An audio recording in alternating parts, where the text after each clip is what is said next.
That's awesome. If you're just tuning in, I'm Joseph Meyer, sitting in for Bob Maciulis here on 1340 WJOL, and my guest is Matt Wagner from the Driftless Angler in Viroqua, Wisconsin, talking about some of his Spring Creek trout fishing opportunities. And these streams are sidewalk to driveway wide, yet they can hold 1,500 to 2,000 trout per mile. Pretty spectacular fishing experience, Matt. The other fishing opportunities other than trout that you do up there? Well, we actually have a couple of reservoirs in the area, too, that hold your typical warm water species, bass, panfish, crappie, even some perch to a limited extent. We've also got the Wisconsin and the Mississippi rivers, which are difficult to access if you don't have a boat. But if you do have a boat or know somebody who does in the area, they can offer some phenomenal smallmouth fishing, some good largemouth fishing, and even some rough fish species. We've been fishing for a lot of gar and pike the past few summers, just as a distraction from the trout, especially in the midday on these hot summer days. So it's a nice thing to do in midday, go after some of the toothy critters. Gar fishing has got to be pretty cool on a fly rod. It's a hoot. It's not the easiest thing to do, but it's a lot of fun. That's awesome. I don't think there's going to be a Gar Unlimited television show, but it's pretty cool. Tell us about the carp fishing opportunities that you have up there. And for our listeners, carp on the fly is probably as much fun as you can have with your waders on. You're out there a lot with...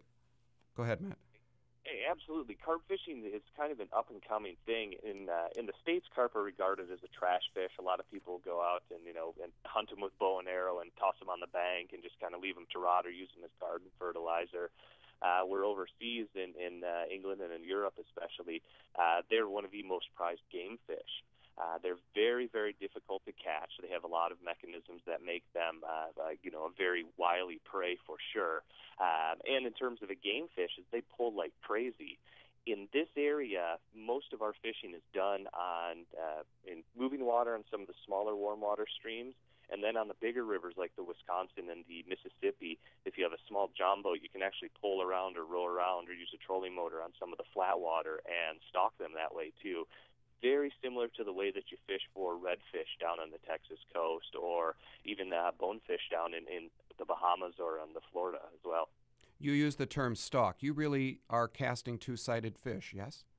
Yes, absolutely. Yep, it's one of the instances when you're on the bigger water where you have the sand flats and the packed mud flats where you'll find a pot of carp feeding and you sneak up on them and present a fly to them that way. How can you tell when they're feeding?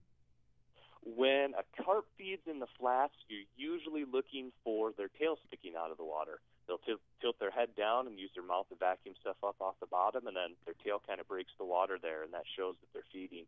In the deeper water, you just watch their body movements. If their pectoral fins kind of splay out or there's just a slight movement from side to side or up and down motion, it means that something's happening with that fish, and usually it's feeding. That's awesome. Size on these carp?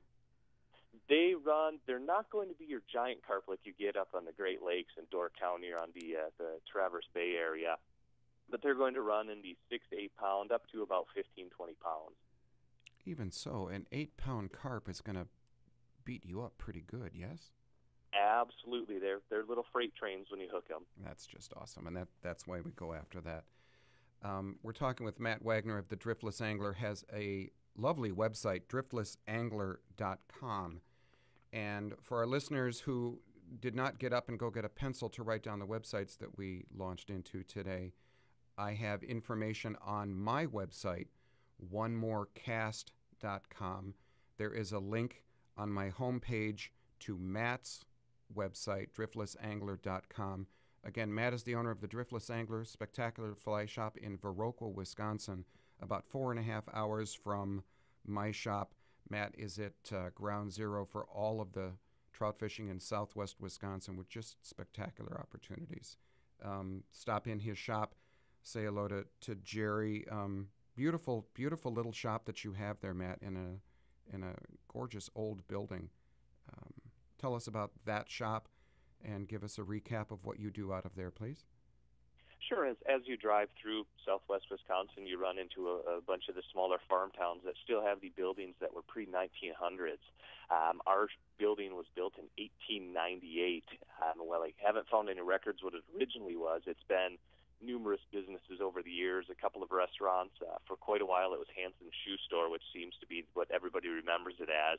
It was even a church at one time. So nice old brick building in the old town of Viroqua. And like you said, we run our fly shop right out of here. It's pretty cool. You've got a tying room upstairs. You do a fly tying get-together when the weather is not so darn hot? Yep, you got it. It's old brick building in the top section where we have our little fly tying loft. It gets a little toasty, which you're very aware of. Oof. And so we're going to take a break, but we'll start them up again in September. We do them the second Wednesday of each month, completely free. People just show up, tie some flies, learn a few patterns. We have people who have never tied a fly before and people who do it, pretty much for a living. So all skill levels, and it's just a good way to get together and learn a few patterns and talk fishing for a little bit. You and your wife Jerry run a friendly little shop, and I'm always impressed and always happy to send customers there. So for our listeners, Matt Wagner of the Driftless Angler. Matt, you do some speaking to the different Trout Unlimited groups around Chicago. You still are on the speaking circuit, I assume? Absolutely. The way that I do my speaking is you'll see my name pop up in your local TU groups and some of your fly angling groups in the wintertime. When the season's here, we're open 7 days a week in the season, so it's tough for me to get away. But come November, December, and then into January, February, you'll see my face popping up in your neck of the woods this year again. Which is great. So if anybody wants to get a hold of Matt to get him speaking to their group, pardon me, not only trout fishing groups, but hopefully Matt will come down and start talking about some of the carp fishing opportunities. They can always get a hold of Matt through driftlessangler.com. Again, if you haven't got a pencil, if you're still sleeping on the pillow, my website, onemorecast.com, has a link to Matt's site.